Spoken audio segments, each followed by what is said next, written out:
महात्मा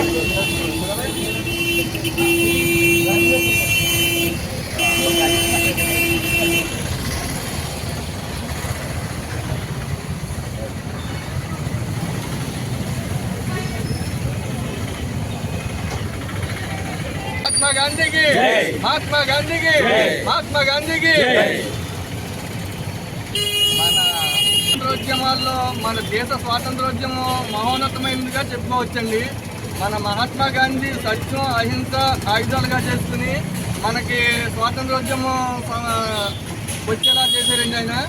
అది వేరే దేశంలో ఏ దేశంలో చూసుకున్నా కానీ స్వాతంత్ర్యం రక్తం చిందించి స్వాతంత్ర్యాలు తెచ్చుకున్నారండి. కానీ మన దేశంలో రక్తం చెందించకుండా అహింసనే పరమాయుధంగా తీసుకుని సత్యంతో మనకు స్వాతంత్రం రక్షించిన మహాత్ముడండి మహాత్మా గాంధీ.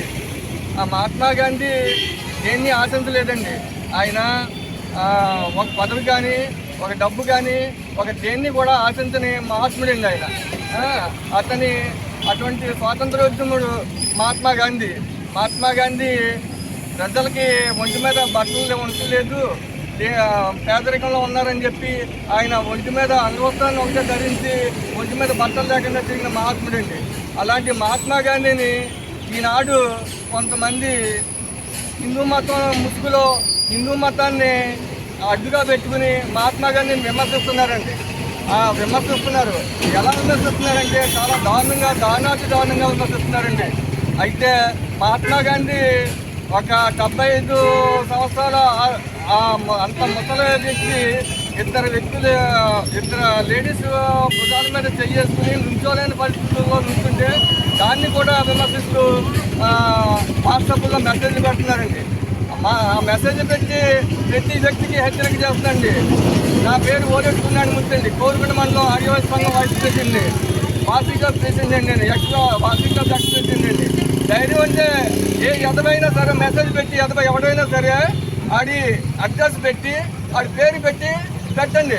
అంతేగాని మహాత్మా గాంధీని విమర్శించడానికి ఏ ఎదవ సరిపోడండి. ఈ ఎదవలందరూ మహాత్మా గాంధీ పుట్టిన రోజుల్లో ఎవడైనా బతుకున్నాడండి? ఎవడైనా ఆ రోజుల్లో ఉన్న వ్యక్తి ఇప్పుడున్న వ్యక్తులు ఎవరైనా ఆ పరిస్థితులు, ఆ కాలమాన పరిస్థితులు, ఆ దేశ పరిస్థితులు ఎవరికైనా తెలుసండి. కానీ మహాత్మా గాంధీని విమర్శిస్తున్నారు. వాళ్ళందరికీ ఒకటే హెచ్చరిక అండి, మీకు దమ్ము ధైర్యం ఉంటే మీ పేర్లు పెట్టి మీ అడ్రస్ పెట్టి పెట్టండి. అంతేగాని నృత్య మెసేజ్లు పెట్టి అసభ్య మెసేజ్లు పెట్టి తప్పుడు మెసేజ్లు పెట్టి అది లేని దాన్ని కల్పితాలు చేసి ఎవడైనా మెసేజ్ పెట్టడం అంటే కాపాడుతారు. జాగ్రత్తగా ఉండండి. మన ఆర్యవైశ్య సంఘ నాయకులకి అందరికీ పెద్ద నాయకులకి అందరికీ విజ్ఞప్తి చేస్తుందండి. దీన్ని మీరు అందరూ ఖండించండి. ఎవరు ఖండించడం లేదు, ఖండించి దీన్ని చట్ట వ్యతిరేకంగా తీసుకొని మన సంఘం తరఫున పోరాటండి. అంతేగాని ఇటువంటి లుచ్చాగాళ్ళు పెట్టే మెసేజ్లకి ఎవరో భయపడకండి. ఎవరో లుచ్చాగాళ్ళు పెట్టే మెసేజ్ ఎవరైనా తెలిస్తే పైన లుచ్చాగాళ్ళు పెట్టాడంటే ఆడి మీద యాక్షన్ తీసుకోండి ప్రతి ఒక్క వ్యక్తి కూడా. అప్పుడే మన గాంధీ గారి విలువ నిలబడుతుంది. గాంధీ గారు దేన్ని ఆశించి స్వాతంత్రోద్యమం చేసాడండి? ప్రజల కోసం చేసాడండి మహాత్ముడు. ఆయన దేన్ని ఆశించాడు? ఒంటి మీద నూలు పోగు లేకుండా తిరిగాడండి. అటువంటి వ్యక్తిని వీళ్ళు విమర్శించడానికి వీళ్ళకి ఎన్ని గుండెలండి వీళ్ళకి. ఇప్పుడు ఈనాటి రాజకీయ నాయకుల్లాగా ఏమైనా ఆశించారా వాళ్ళు? వీళ్ళని డబ్బులు ఆశించారా లేకపోతే పదవిని ఆశించారా? ఏం ఆశించాడు? ఇంకా ఆనాడు ఆ మహాత్మా గాంధీ ప్రధానమంత్రి అవ్వాలంటే అవలేలుగా అవ్వగలడు, అదే రాష్ట్రపతి అవ్వాలంటే అవలేలుగా అవ్వగలడు. కానీ ఆయన ఏం ఆశించాడండి? ఈ లుచ్చాగాళ్ళు పెడుతున్నారు. వాళ్ళందరికీ ఒకటే హెచ్చరిక చేస్తున్నాను, దమ్ము ధైర్యం ఉంటే అడ్రస్ పెట్టి పెట్టండి. అంతేగాని ఇంటి మెసేజ్లు పెట్టి కల్పితాలు పెట్టి అబోధ కల్పనలు చేసి మెసేజ్లు పెడితే మాత్రం ఊరుకునేది లేదు. కాబట్టి